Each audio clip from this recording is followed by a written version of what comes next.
When truth comes, it's not conceivable. You can't conceive truth when all you've known is a lie. And this is not my saying. I want to make sure I found this.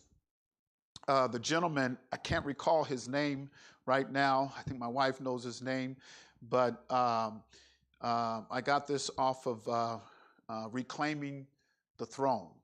I think that's what it's called, Reclaiming the Throne. And this brother came out with this, and he says, when a lie is all that you've known, if that's all you've known is a lie, he says you can't conceive truth. You just, truth becomes inconceivable because you just can't accept it. And I just let that saturate on my mind. And I started thinking about that. I'm going, man, that's pretty powerful. Not only is it a powerful statement, it's a powerful fact. It's very accurate, and it's extremely powerful. And so there's some things we will not conceive. And if you can't conceive something, it won't come forth. It won't come forth. That's what conception is. The woman conceives in her womb, and then once she conceives, she brings forth a child, right? Even in the book of James, he says, lust, when it takes its course, brings forth sin, and when sin is finished, it brings forth death. I mean, so once you get that lust down inside, if you don't get rid of that lust, it'll conceive into sin. It'll bring forth sin. And then the wages of sin is death. And so at the end, when sin is conceived, it bringeth forth death. And so whatever is conceived in you will come forth. But we can't bring forth truth if we're bound by a lie. If a lie has such a strong hold on us, we're not going to be able to come forth with truth. Truth is inconceivable because I'm so rooted in a lie. And you have some people who will not accept truth because it changes their whole perspective. My whole outlook on life has to change. Not only my outlook on life has to change, but my whole being. Everything that I do, who are you? What I have become, all of that has to change now because truth is coming. And so this is one thing that we have to really get down into our understanding because I don't know, and I guess for the last few days it's been, it's really been bugging me for a few days now. And I don't know if truth has conceived in some of you. I just don't know if truth has conceived, because if truth is conceived in you, it's going to bring forth your actions. You're going to show. If I believe in something, I'm going to do something. If I believe in it. Yahusha says, he that believeth and is baptized. He that believeth and is baptized. So it's not just I believe in something, but if I really believe in it, I'm going to bring forth fruit. It's going to conceive in me. What I believe is going to conceive in me and bring forth. I believe in it so I'm 100%. And so I want to talk about what we're coming up on, the Pesach. And this is what, as I was, scratching my head about this, I don't know if we're really serious about this. I don't know. So I'll start first in 1 Corinthians. If you would go back, 1 Corinthians chapter 5, and we're going to read 7 and 8. 1 Corinthians chapter 5, 7 and 8. And we're going to see if this is conceived in you. We're going to see if it's conceived in you. How long have I been talking about getting ready for the Passover? I think I started even at when they had on the Pope Gregory's calendar the new year. I said, this is not our new year. I know the world is, and everybody's following the Pope Gregory calendar. Not everybody. I don't want to say everybody, because you got other nations. They got their own calendars. They don't follow Pope Gregory. You got the Ethiopians. They have their own calendar. You got other nations that have their own calendar, and their New Year starts in the springtime. China they have their own calendar. They don't follow Pope Gregory's calendar. We follow Pope Gregory's calendar. And I was saying that's not so we have our new year that's coming up, and we have the preparation. But the thing that really, something that should be of great expectation as we're waiting for our new year, what happens right after our new year? A great expectation. Pesach, Passover. When I'm talking about the new year, our new year's coming. The month of Abib's coming. Our new year's coming. All Israel that's under covenant knows how important that is. Throughout Torah, it talks about how, I'm trying to think of how many references in Torah is there about the Exodus and coming out of Egypt. How many references? Even to the 7th chapter of Acts, before Stephen's death, he talked about the Exodus coming out of Egypt. That was a part of his message. Since they came out of Egypt, how many references has there been just in Torah? Just in Torah. Not only just in Torah, but how many messages since, the resurrection of the Mashiach, and people teach and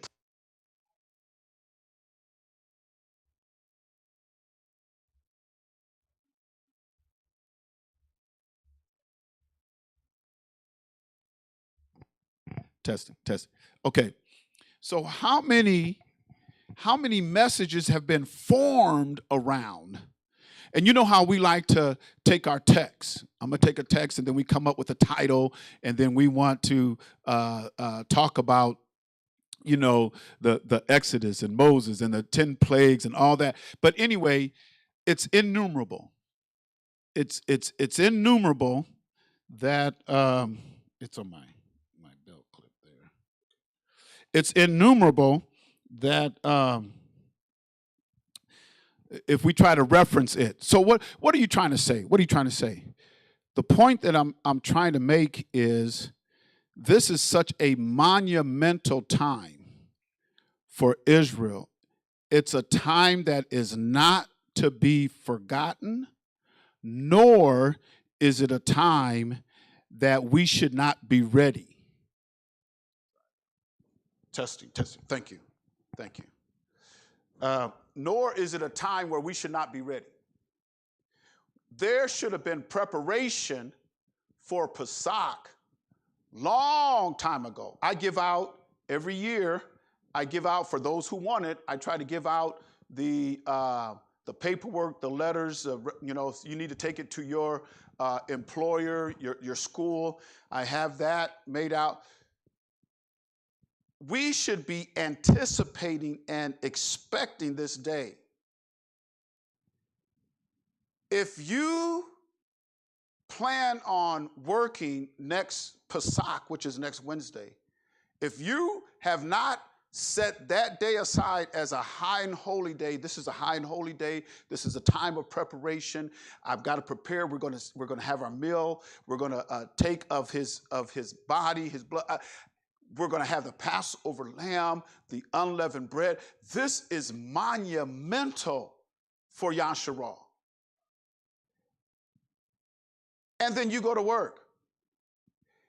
If you have not prepared yourself for that day, and this is what I've been going through in my mind, it's like, man, I don't know, are we really prepared? Because if that day is not marked on your calendar, and I first started talking about Pesach, I think in February, because I got my notes here. And I was looking at my notes today, because I'll put down the date on some of my notes. And so I think the first time I did a little teaching on it was, I have February 8th. I did a little bit on Torah Study on 1/4, and on January 4th is when I came out with, we don't read the Bible how it's written, we read it how we heard it or how we hear it. I came out, that was January 4th. February 8th, I started talking about, and this is Wednesday Torah Study on February 8th, Passover preparation, unleavened bread, putting in the work where we are, and I started, that was so what are you saying? Since January, February, March, and we're getting ready to go into April, if you're not prepared for Pesach and unleavened bread, that's on you. That ain't on me. I have been recorded. He says everything you say is going to come back. Every idle word, it is being recorded. And so I'm just kind of, because I don't know, because the last couple of days it's been, the Ruach's been, are they ready? Do they even know how they, I'm going, I think everybody's getting ready. Because if you go to work that day, you're not ready. You're not ready. How can I be teaching this for months and months and months, and there's no preparation to where you're taking time? So that, purge out therefore the old leaven, that ye may be a new lump, as ye are unleavened. That unleavened means you're supposed to be without sin. You're supposed to be without, that's what that unleavened is. And that's why we have unleavened bread. We have unleavened bread on Pesach, and you're supposed to have unleavened bread for how many days? 7 days. We're supposed to eat unleavened bread for 7 days. The 14th day of Abib is a high and holy day.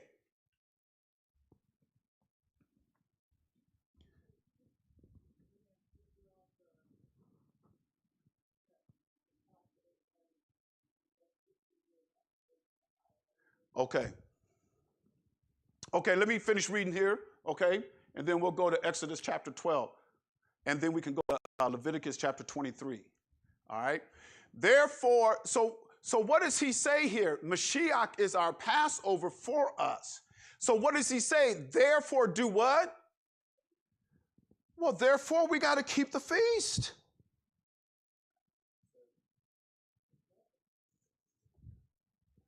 Not with old leaven, which is with sin, neither with leaven of what? Malice and wickedness. Because he says up here, he says you're supposed to be unleavened. So I'm not supposed to have any malice in my heart or wickedness. But with the unleavened bread of what? Now listen to that.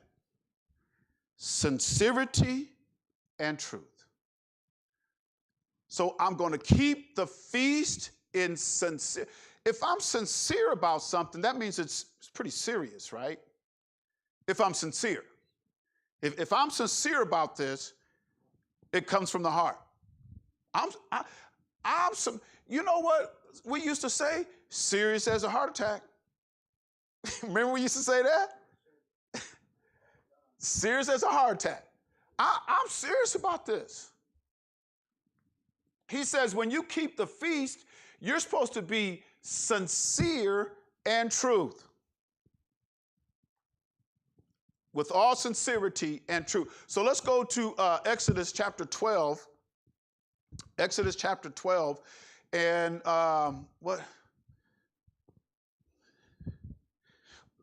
before we go to Exodus 12, Exodus 13, and I think it's verse number 9. I want to say something with that real quick.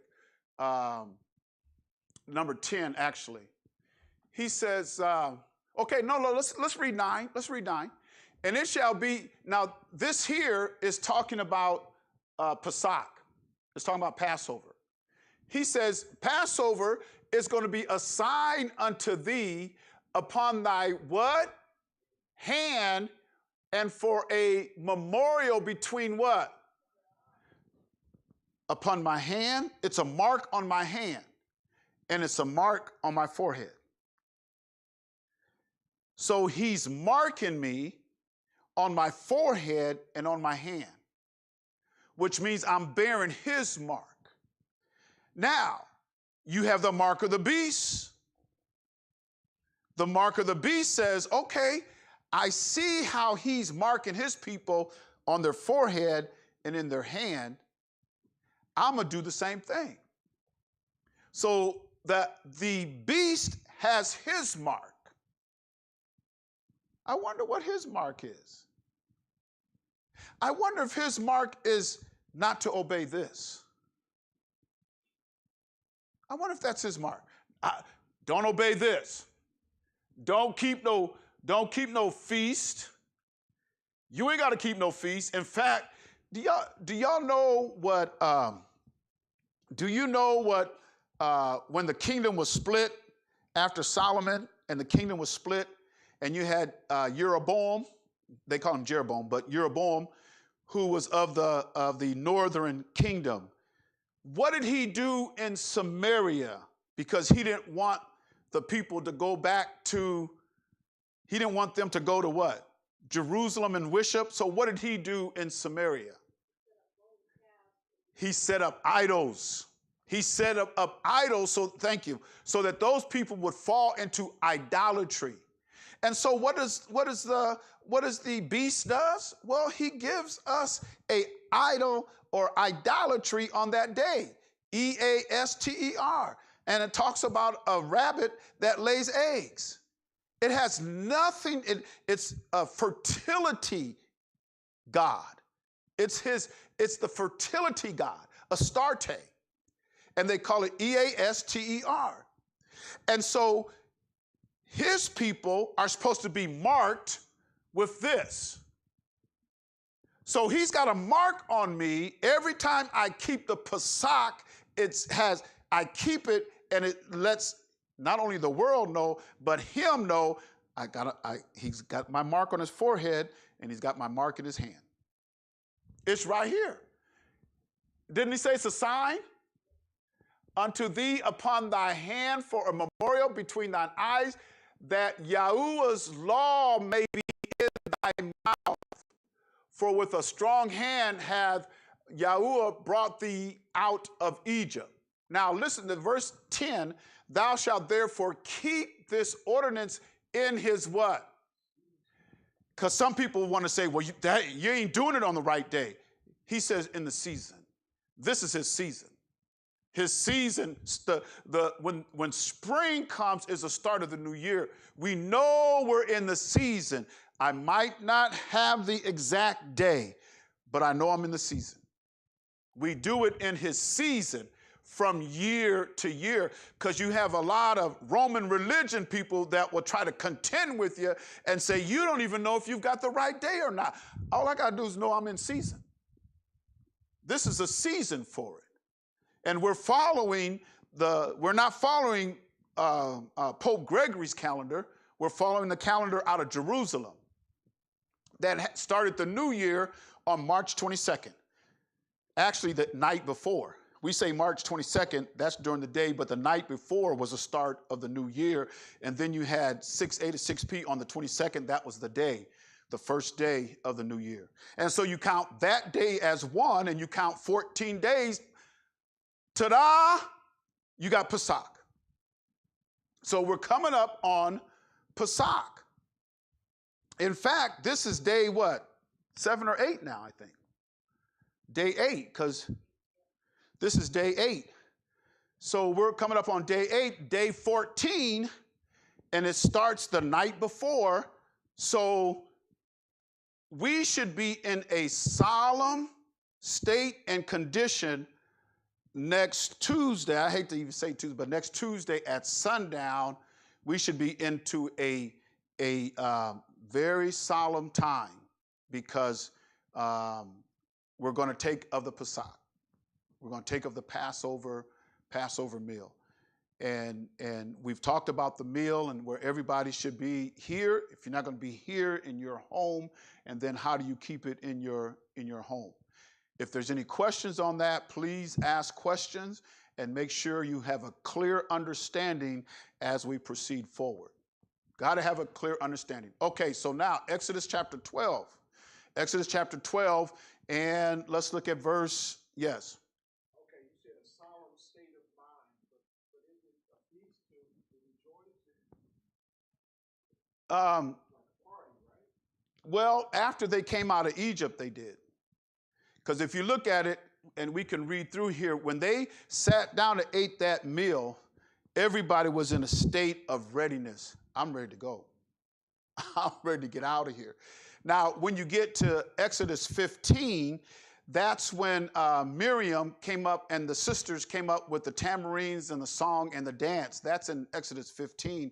That's after they had came out. You had that in unleavened bread. But they were rejoicing when they came out, after they came out. And especially when you look at our Messiah and what he had to go through that night. Because he was in the Garden of Gethsemane that after he had his meal at that night, he didn't get no sleep that night.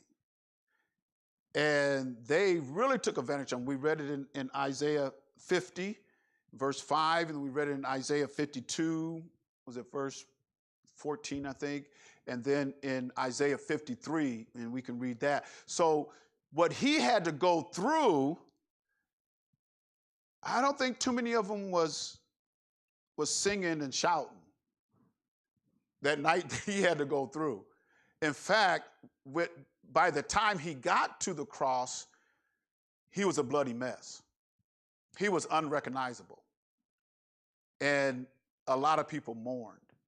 And they were, it was very sorrowful. I think it's a time when we do have our Pesach meal. It's a time of reflecting on Israel coming out of Egypt and having to pass over from Egypt into the Promised Land, and then how our Messiah, through him, we pass over. We pass over, and we're getting ready to go through a Exodus. Israel is getting ready to go through an Exodus. We're on the verge with everything that's happening around the world, and you try to put it in words. You try to let people know. You want to, man, y'all, you need to wake up and see the signs. And I know our media and our country, our government, our culture is not really telling you everything that's going on around the world. They don't want people to panic. They don't want to run on the banks. They don't want to run in the grocery store. They don't want all that. But we are on the verge of great calamity in this country. And a lot of us aren't going to be able to handle it. A lot of us aren't. And a lot of our young people, because we don't have the mindset and we're not conditioned in our heart and in our minds and in our bodies to have to go through some extreme measures that we're going to have to go through. He says in the book of Acts, he says, through much tribulation, you're going to enter in the kingdom. It ain't going to be no cakewalk. Oh, I'm just going to shout it out. No, through much tribulation, we're going to have to enter in. There's going to be some very difficult times ahead for us. There are already some of your leading economists and everything, and the people aren't being warned, but they know there's going to be a reset. There's going to be a reset when it comes to our monetary system. We are in a panic mode right now. A lot of the economists are in a panic mode right now, and some government officials.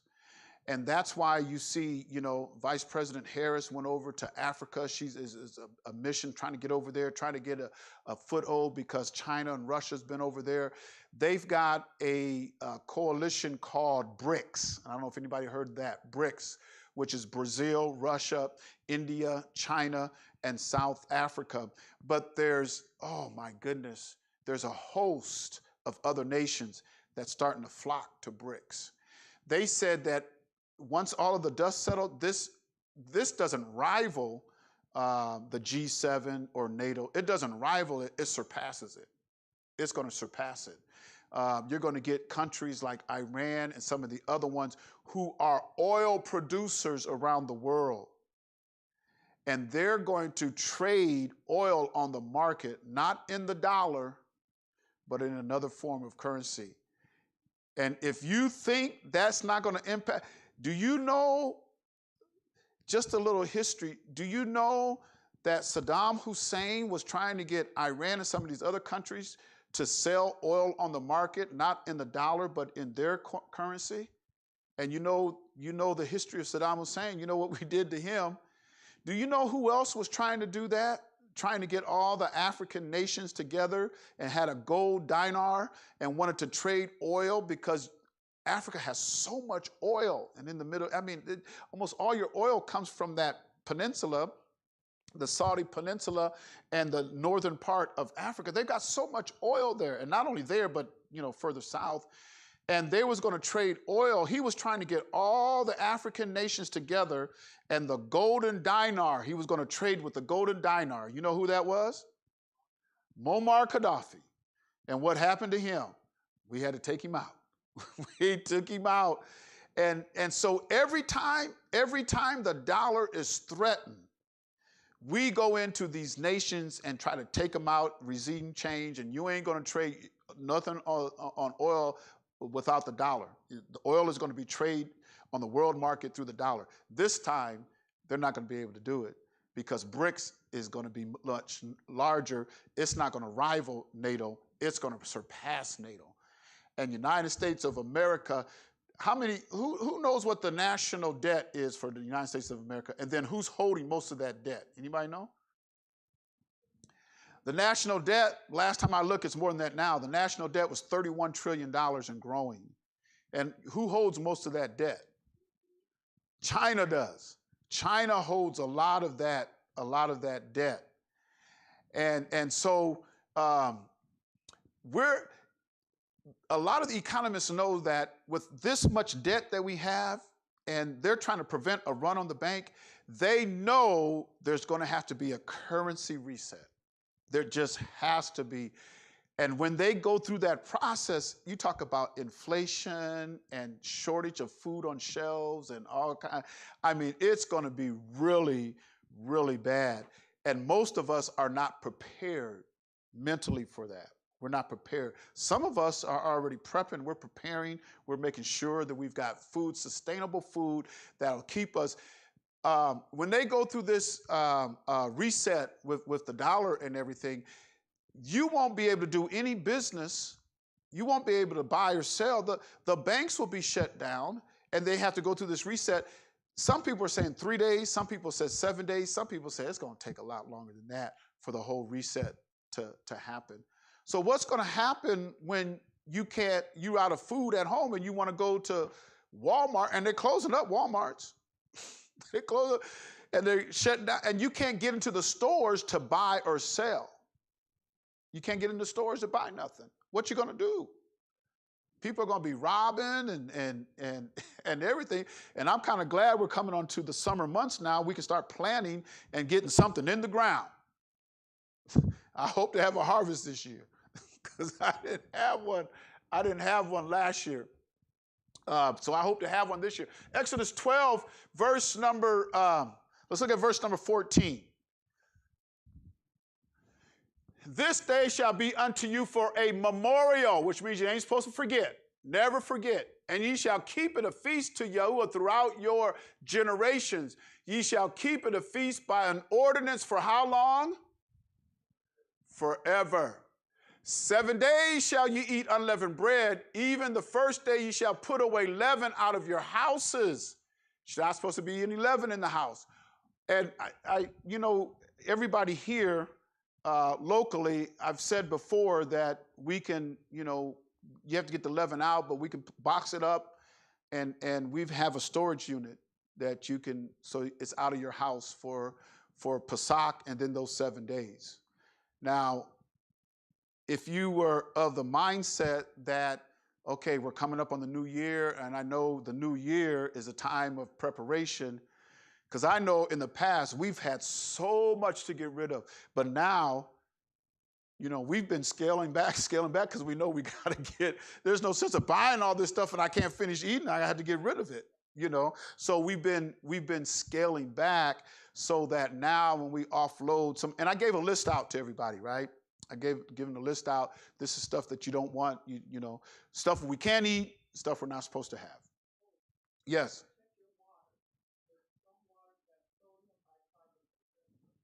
Yeah. Is that purified water? Yeah, because they use those chemicals and stuff in that purified water. Yeah.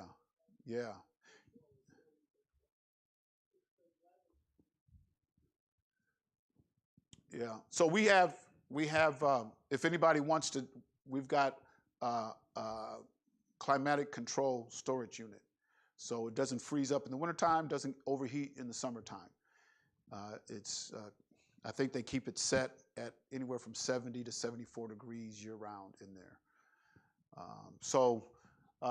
For anybody who wants to, and just let me know. Now, I am leaving town early Tuesday morning. Early Tuesday morning, we're going to get on the road because I want to be in our destination by 6 p.m. on Tuesday. So we're going to start early in the morning on Tuesday, driving to Tennessee, and we're going to get there. And by 6 o'clock, sundown, we're resting. We're ready to rest. Okay? So, for whosoever eateth leavened bread from the first day until the seventh day, that soul shall be cut off from Yasharah. And in the first day there shall be what is this? A holy convocation. And in the seventh day there shall be a holy convocation to you. No manner of work shall be done in them. So what days were you not supposed to do any work? First and the seventh. Save that which every man must eat, that only may be done for you. On those first and the seventh day, whatever you have to do. And the reason why they say that is because, well, you have to eat, and so there's preparations to eat. I mean, you got to cook your food, you got to build your fire, you got to cook your food, you have to do all of that. And he says you can still do that on the first and seventh day, but that's it. The first and seventh day is a high. Okay, going down, verse 17. And ye shall observe the feast of unleavened bread, for in this selfsame day when I brought your armies out of the land of Egypt. And do you know how big the army was? There was about 600,000 men when they came out of Egypt. So about 600,000 men. And if you got 600,000 men, you can bet there's about 600,000 women around. Yes.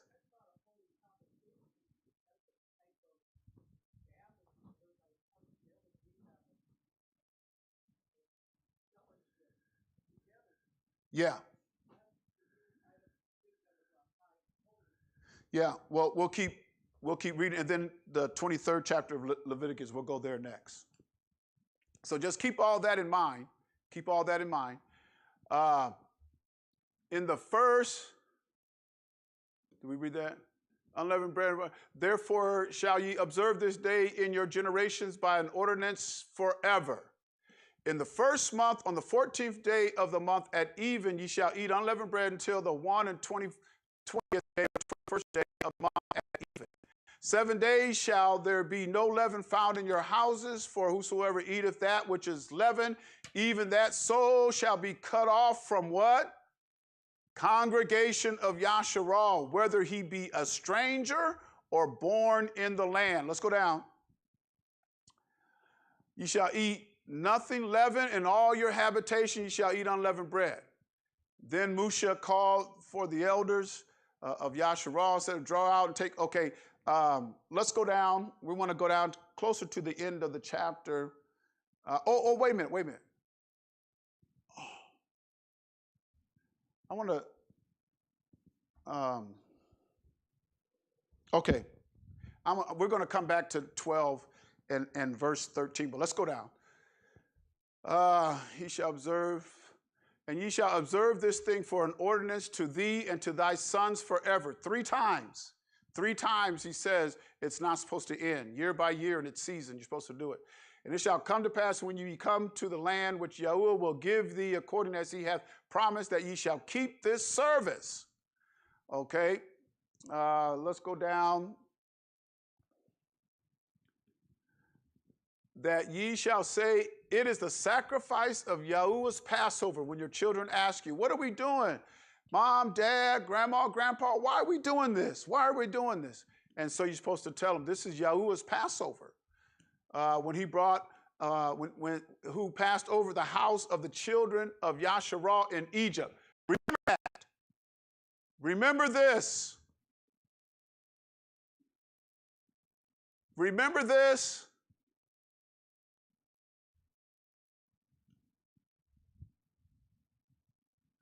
Okay, let's go down towards the end of this chapter, because this deals with the Exodus. And let's see. Hold it. 600. There's 600,000 on foot besides children. Mixed multitude went out also with them, and they break unleavened bread. Okay, let's go down to verse number 40. Now the sojourning of the children of Israel who dwelt in Egypt was 430 years. 430 years is different from the prophecy in Genesis 15 where it was 400 years. We're dealing with 2 different things. A lot of people want to say, and you know where they get it from? Sesame D. O'Meal, is that his name? The 10 Commandments. And they came out, and he says, we've been in Egypt 400 years, and we're coming out after 400 years of slavery. They conceived a lie because it was 430 years. 430 years. And it wasn't 430 years in Egypt. It was not 430 years in Egypt. Click on this verse. Let's see. Let's go to compare. I want to get into, I don't know if you guys have if I have the resource up here. I don't know if I have it in here. Okay, I wanted to show you something, because here it says, in the Britain is the Septuagint, and the sojourn of the children of Israel, Yasharal, while they sojourned in the land of Egypt and the land of Canaan, was 430 years. Egypt and Canaan. So if anybody says the 400-year prophecy in Genesis 15 is when they came out of Egypt, that's not true. You don't know biblical exegesis. That's not true, because this was 430 years, and it wasn't 430 years in Egypt. And you can, who you can have to prove that? You can go all the way to Galatians, and Shaul will prove it. He'll prove it to you.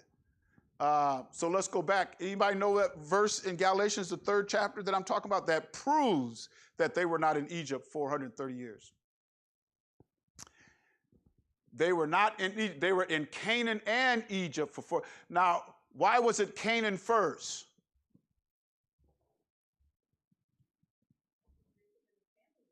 Yes, right. But Shaul will show us that it was not 400 years in Egypt. He'll show us. In Galatians chapter 3, I'm going to come back to I haven't forgot your question, okay? Sister Eston, I'm going to get your question, okay? I haven't forgot it.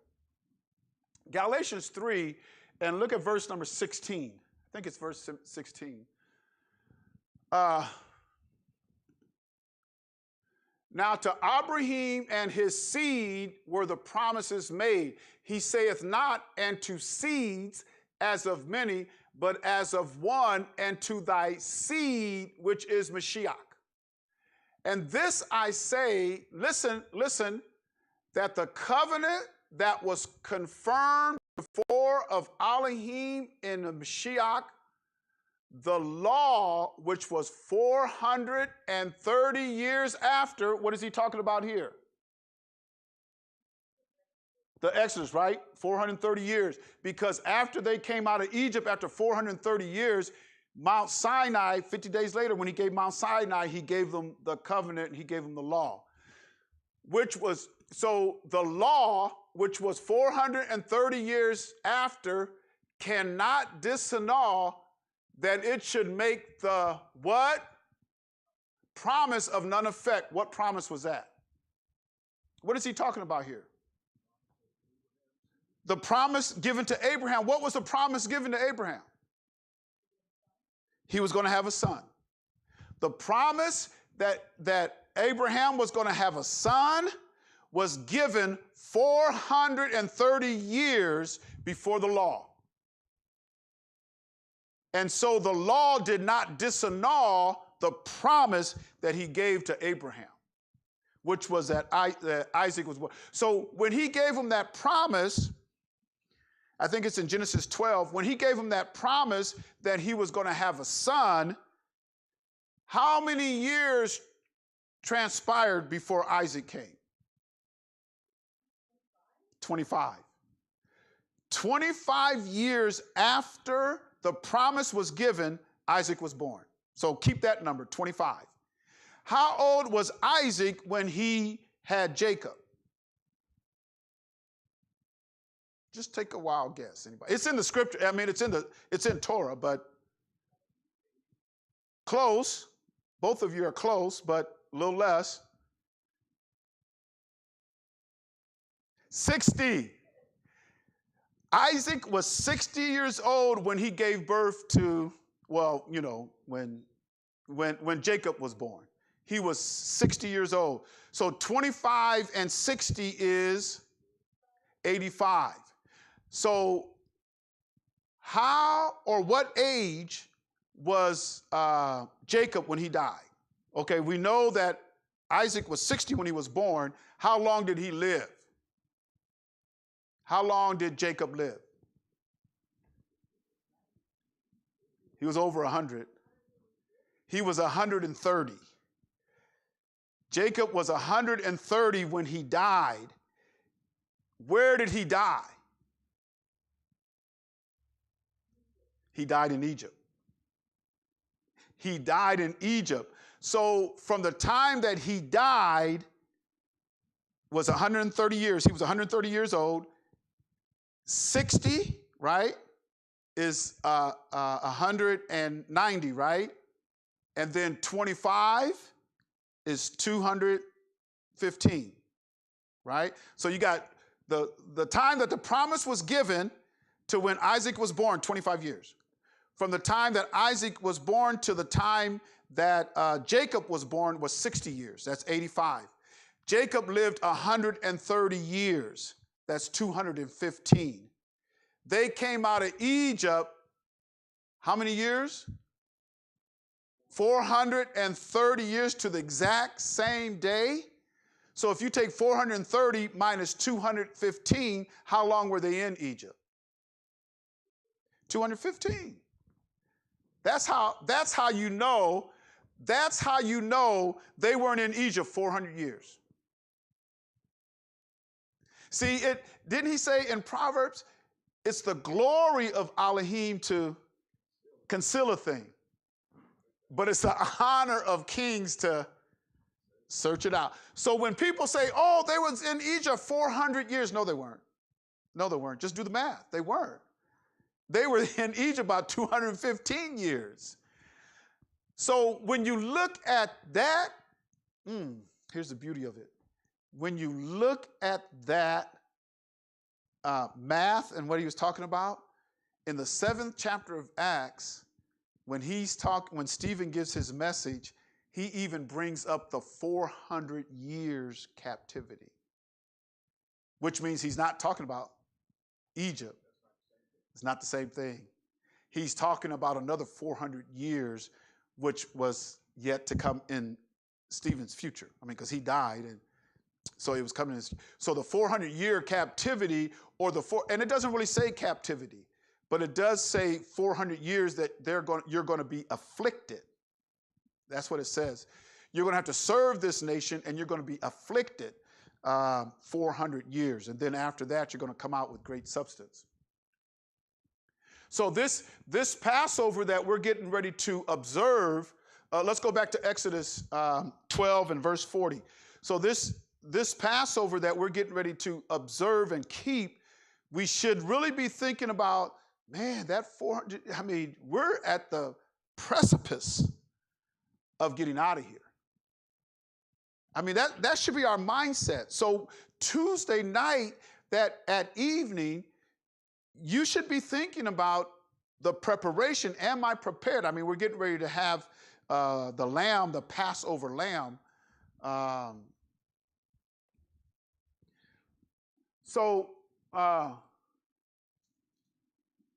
Verse 40. I think that's where we finished off. Verse 41, exact same day. Listen now, it is a night to be much observed unto Yahuwah for bringing them out from the land of Egypt. This is that night of Yahuwah to be observed of all the children of Yasharah in their generations. And when you're dealing with generations here, you're dealing with the genealogy. That genes comes from generation. The root word here is genes, in your genealogy, in your DNA, in your generations. They're supposed to keep it in their generations. So everybody that has Israelite blood in them, it shouldn't be a hard thing for you to keep Passover. This is something, in fact, you should be able to feel it. Oh my goodness, this is the time where Israel came out of Egypt.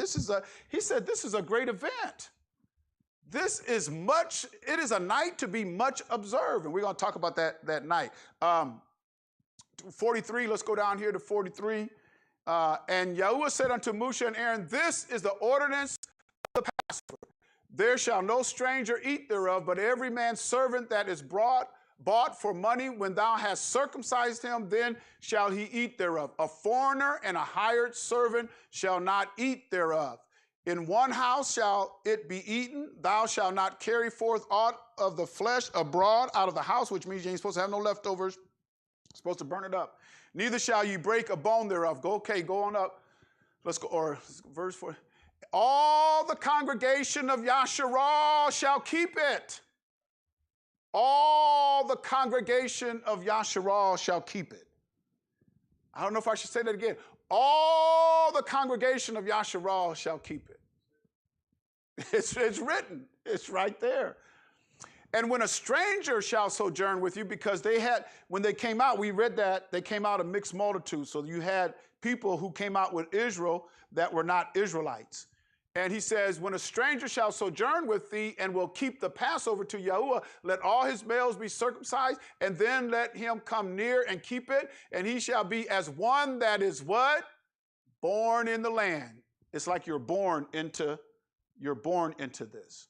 Even though you're a sojourner, a stranger, you were born into this. For no uncircumcised person shall eat thereof.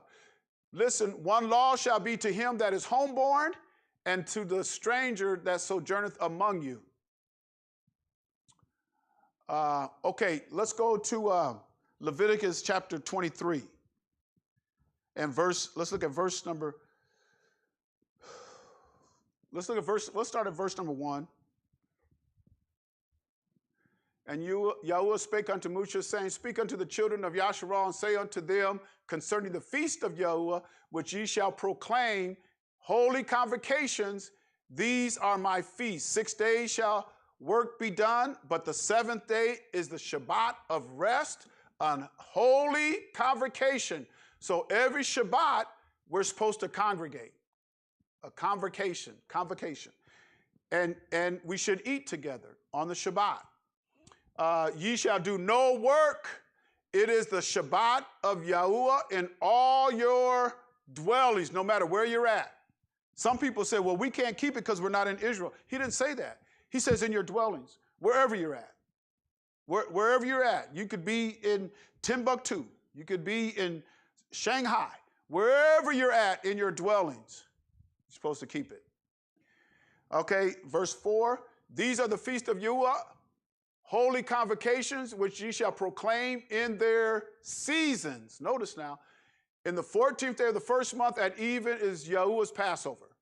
And on the 15th day of the same month is a feast of unleavened bread. Unto Yahuwah 7 days ye must eat unleavened bread. In the first day ye shall have a holy convocation. Ye shall do no servile work therein. But ye shall offer an offering made by fire unto Yahuwah 7 days. In the seventh day so the first day and the seventh day is a holy convocation. Ye shall do no servile work therein. So usually when it's a day where there's no servile work, that is like a high Sabbath. They call it a high Sabbath because it might not be on the Shabbat day. It could be on, like this day, the 14th day and the 15th day is where you're not supposed to do any work. And the only days you weren't supposed to work was what? The only day you weren't supposed to work. Yeah, if it's not a feast. The only day you're not supposed to work is the Sabbath. So what he's doing is he's instituting a Shabbat within a feast. So you have the Pesach, which is the feast of Passover, feast of Pesach. Then you have the feast of unleavened bread, and it's a 7-day feast where you're supposed to eat unleavened bread for 7 days. The first day is a holy convocation, and then the 7th day is a holy convocation. And he calls it, and I think if you go down, and I think another chapter to read would be Deuteronomy 16, because it even talks about if you can't keep it on that day, 30 days later, you can keep the Pesach. Yes.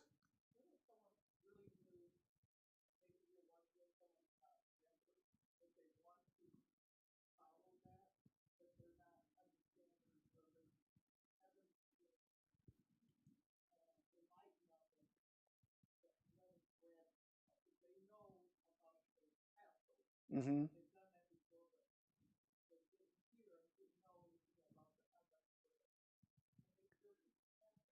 Yeah, yeah. I mean, keeping the Passover at first, I mean, it's a time where we come together, a holy convocation, unless you do it in your dwellings. I mean, sometimes you can't come together.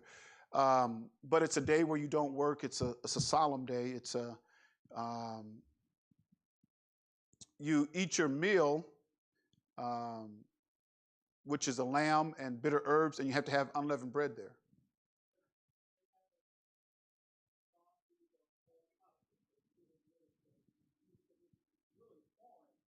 Yeah. Yeah. And what I would tell them is, anything that you use to make bread that gives rise to it, get that out. And just kind of keep it simple. And we're not supposed to eat any bread that rises for 7 days. You can prepare your own unleavened bread, which is better but there's unleavened bread out there. You just have to find it,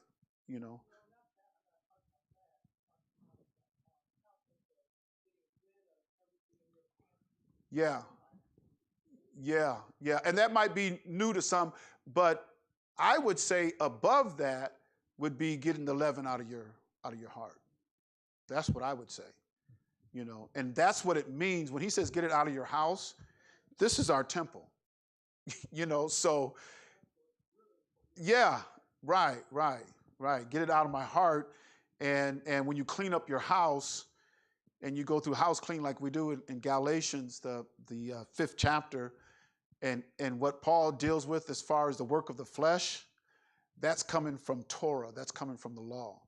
So a lot of people talk about, well, Paul deals with work of the flesh. Yeah, He does. But if you look at what he's dealing with, Paul pulls that out of the law because he used the law to teach him. We read that in Acts chapter 20. So I would say the most important thing is get it out of your heart. Get all that leaven, get all that sin out, And especially if we're going to be on Pesach and we're taking that unleavened bread, which is the body of our Messiah that was broken for us.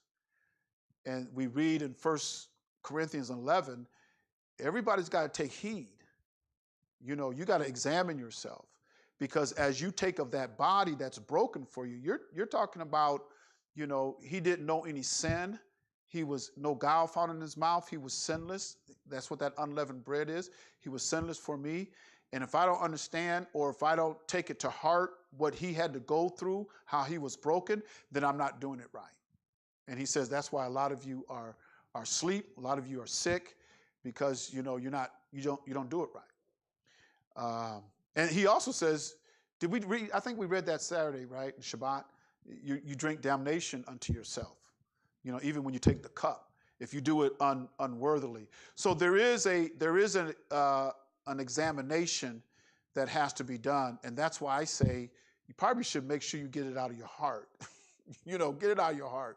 I might miss a few crumbs. I know it says, get it out of your house, and but if you can get what you can, because when you look at the unleavened bread, he's really dealing with when you prepare your unleavened bread. You're not supposed to eat anything with leaven in it for that whole week.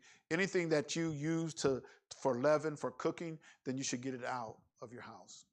Sometimes we get very meticulous, we get very detailed, which, it's good, but if you got your house so cleaned up and everything, what about your heart?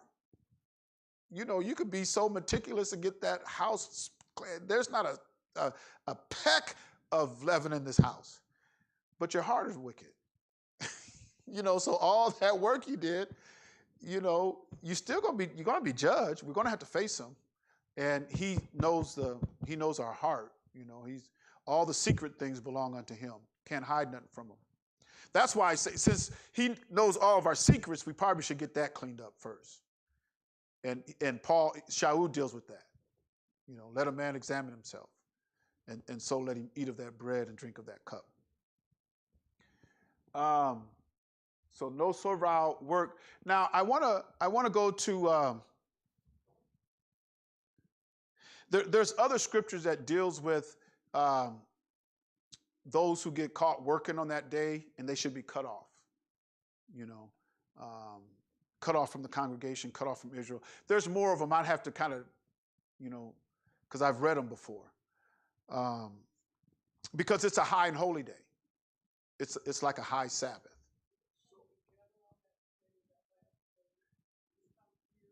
Yeah, it's a holy convocation. Yeah, that would be the 21st. Yeah, the 21st, which is, 2 weeks from today? Yeah, isn't it?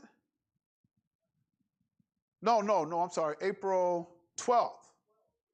April 12th. That's the 21st day. Yeah, it's April 12th, which is on the midweek. So we should be here as a holy convocation, and we'll eat our meal in unleavened bread. That's the last day we have unleavened bread. So that's going to be at 6 p.m.? Yeah, on the 12th. And then we'll have our meal and eat our unleavened bread. We'll go right into the Bible class, and we'll be out of here early probably. So we'll serve our work on the 14th and the 15th. Yeah, that's Pesach. That's the 5th on the Pope Gregory calendar. That would be the 5th and the 6th. Yeah, right. It's the 14th day of Pesach, or 14th day of Abib, which is Pesach, and then the 15th day of Abib, which is the first day of unleavened bread. It's reflected on the Pope Gregory calendar as April 5th and April 6th. Does that make sense?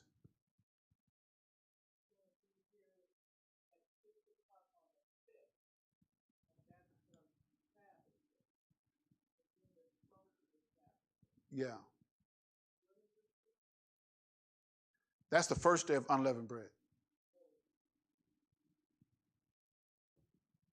And did anybody get that handout? I handed it, because I know Andreas wanted one, and I made him one for the Shabbat and the feast days, because he wanted one for his employer. You didn't, probably because you didn't ask for one.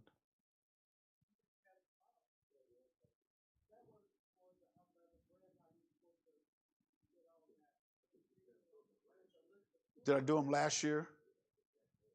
Because I usually try to get them out at the beginning of the year so that you can plan your work schedule and the kids in school. I usually try to get it. Maybe I didn't get it out. Okay, so I mean, if I still have them, if it, I can just run off some copies if anybody for the rest of this year. I did last year, but I didn't do it this year. Okay, all right. Yeah, well, you guys should hold me to that. Hey, we need those handouts. Hold me to that.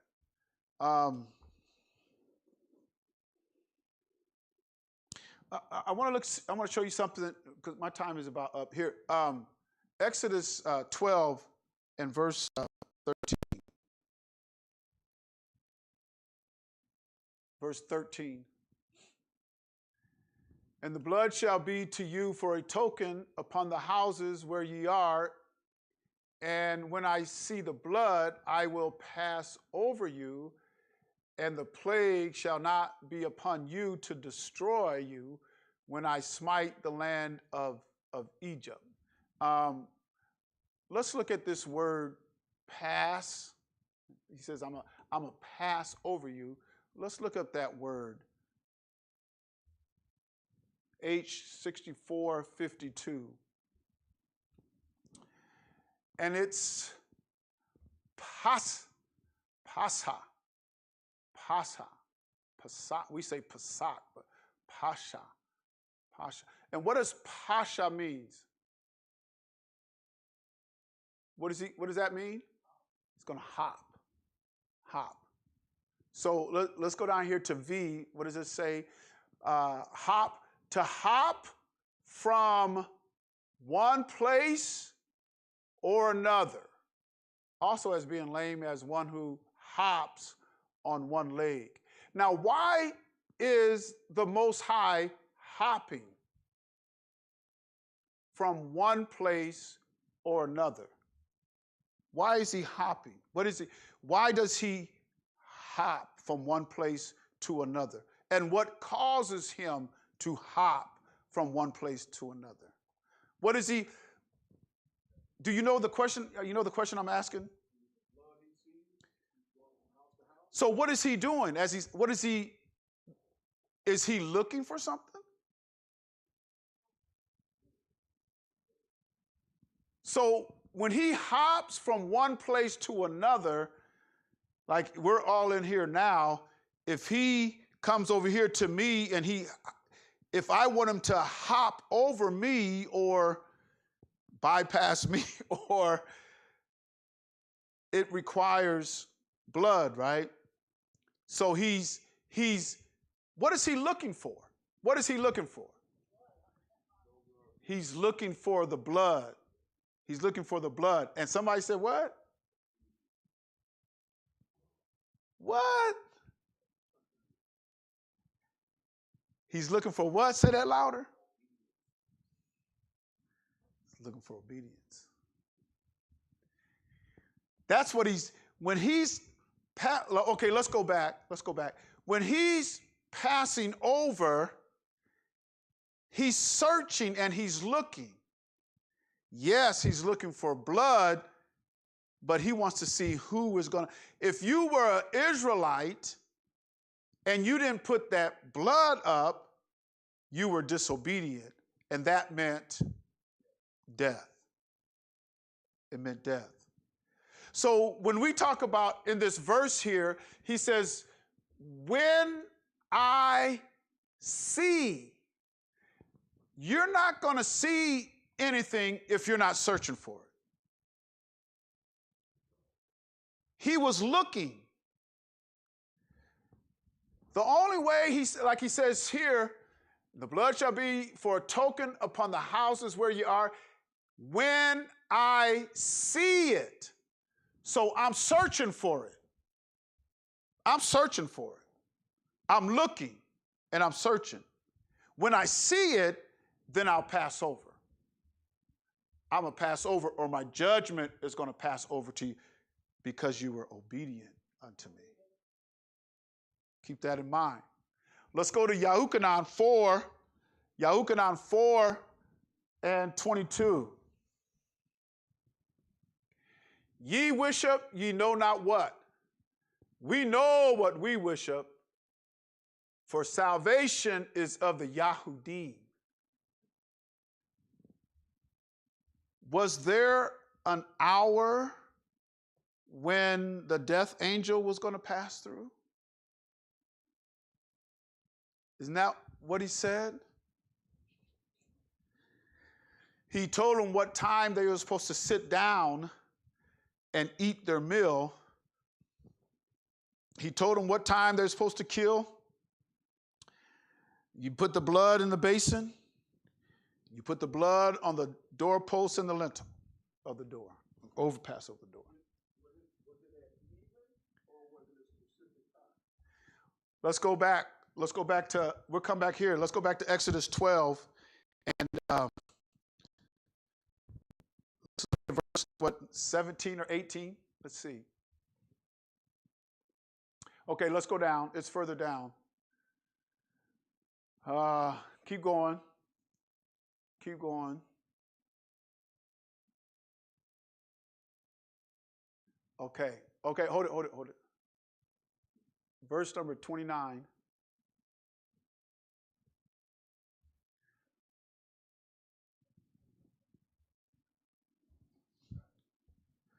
So there was an hour, there was a certain hour that he was waiting before he started to hop or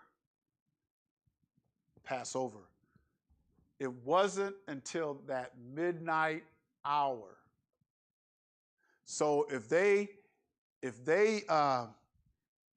kept the feast at 6 o'clock, they had to sit there and wait, because he says, with your shoes on, the men had to have the staff in their hand, they had to be fully clothed, and they had to have been packed up. Because when that death angel passed over, it was time to go. It was time to go. So let's go back to Yahuchanan. So remember that. Let's go back to Yahuchanan 4, and we're at 23. But the hour cometh, and now is, when the true worshipers are going to do what? Worship the Abba in what? What's Abba doing? He's looking. He's searching. He's searching to see if you're going to be obedient. He's searching. He says, the Abba is seeking such to worship him. Elohim is a spirit, and they that worship him must worship in spirit and in truth. This is spiritual truth. It's spiritual truth. And he is seeking and searching to see if you're going to worship him in spirit. Because if I'm worshiping him, I can only worship him in spirit and truth if I'm obedient. If I'm obedient unto him, I'm worshiping him in spirit and in truth. It's more than rejoicing. We talked about rejoicing and how he says, rejoice forevermore. And there's the feast. Once we get in the Feast of Unleavened Bread, there is that rejoicing. There's that rejoicing part of it. But if I want to truly worship him in spirit and truth, I have to obey him. I have to be obedient unto him. That's why he gives me the ruach of He gives me the ruach of truth so that I can worship him in ruach and in truth. That's why he gives it to us. And we read that in Yahuchanan 16:13, right? When he, the ruach of truth, is come, he's going to do what? Guide you into what? All truth. Because Abba's looking. Abba's looking. He's going to see if you're going to be obedient unto him. And when he was showing me, I'm going, I don't know if everybody's going to be obedient. I don't know. I'm not the one that's hopping from house to house to see what you're doing. I don't do that. I'm not the one that is searching and seeking if you're going to be obedient. I'm not the one. I'm not the one. He said every man has to have his own house. Because if the man of the house, the leader of the house, is not doing it, why would anybody else do it? Well, the head of the house ain't doing it.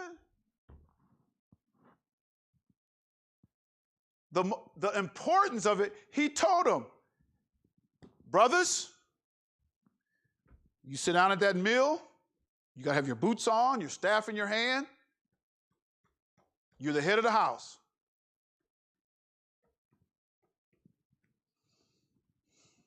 Now, he can deal with anybody he wants to deal with, but he's an Elohim of order. He says he does things decently and in order. And when he puts a head up in the house, who do you think is the most responsible for that house? The head is.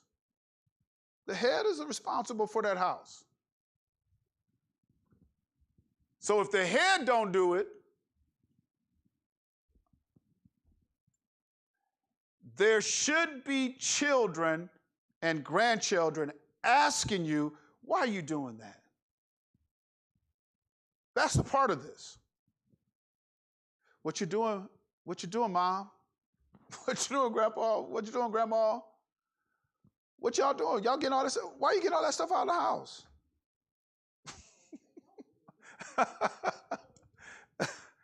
I mean, but they should be asking those kids, what is this all for? But if mom and dad ain't doing it, they ain't asking no questions. It's a good thing when them young people ask questions. What's that all about? You changed up. What's going on now? Because remember, Abba's looking. He's looking. And when he says, I'm going to pass over, that means he's going to hop from one place to another, and he's searching, and he's looking to see if that blood is there, to see who's obedient. See who's obedient.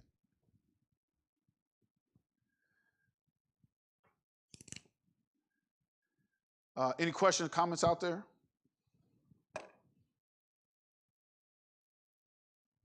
So I hope we're getting ready. This Shabbat will be my last class before we take of the Pesach, the Passover lamb, the body and the blood of our Messiah. And he says that we're supposed to do this, and as often as we do it, what are we showing? His death until he comes.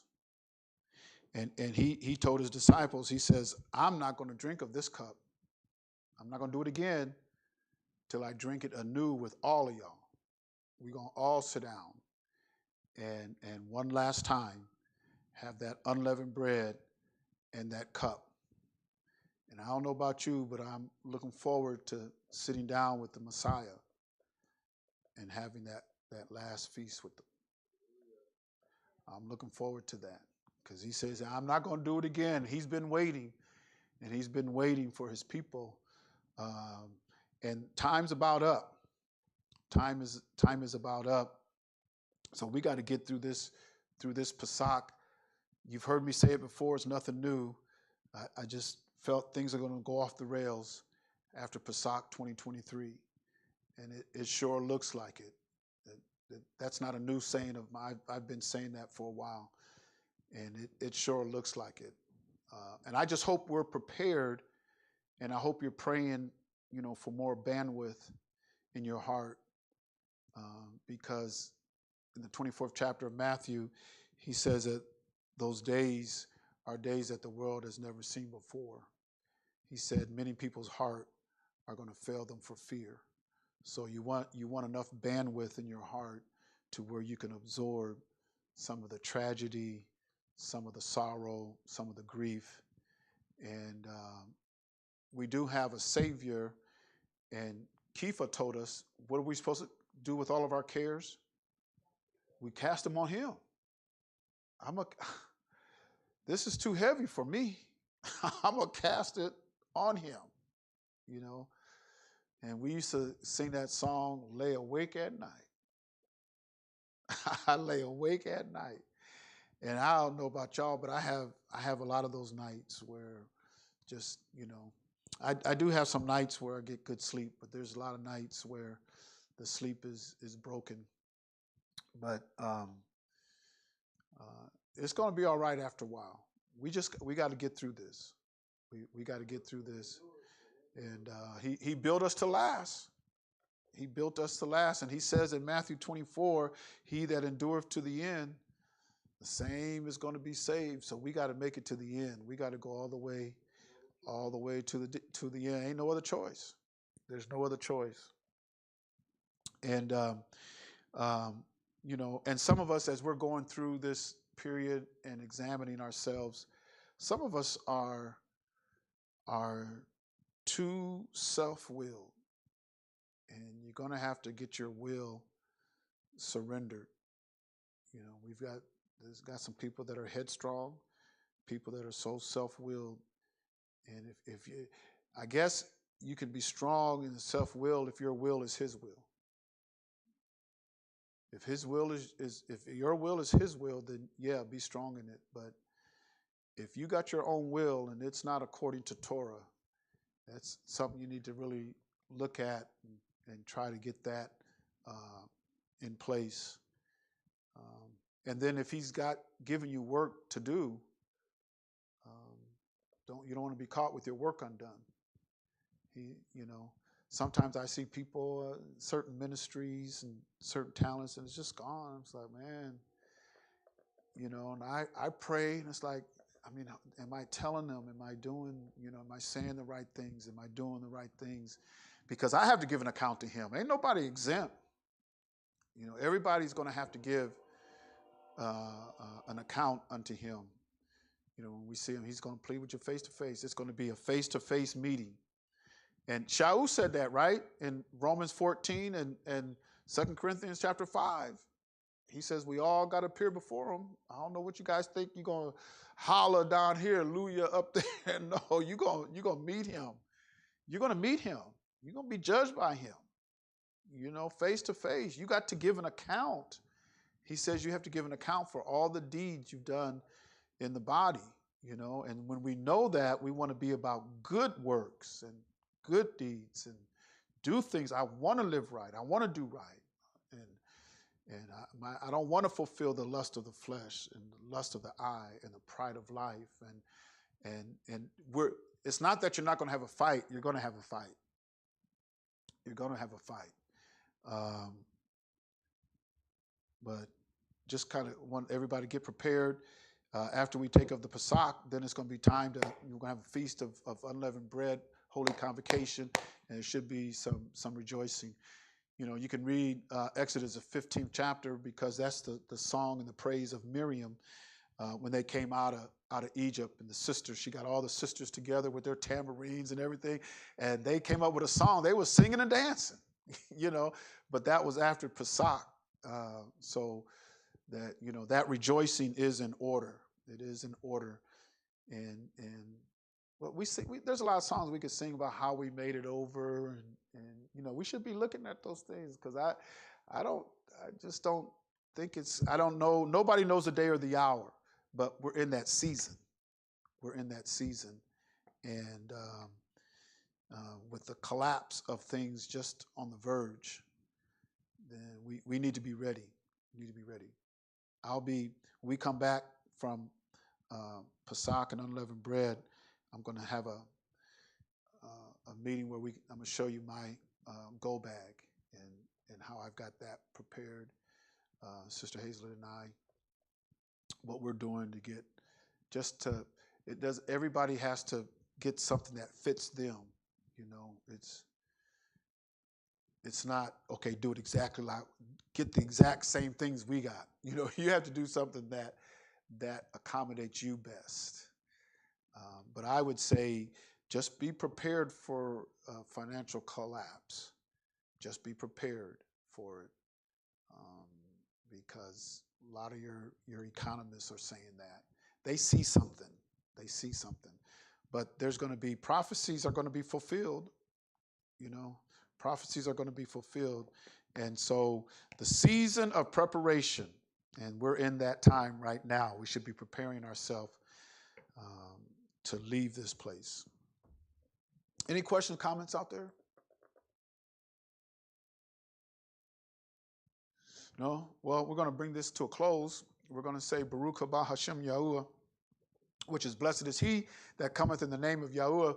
Matthew 23:39, he says, you won't see me again until all of y'all say, Baruch haba Hashem Yahuwah, which is blessed is he that cometh in the name of Yahuwah, in the name of his Father.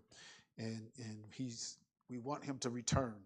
We want him to come. He's our king. We want to crown him with the royal diadem. We want to be there as his crowning and when he sets up his kingdom, because he's going to set up his kingdom here, and it's going to last for 1,000 years.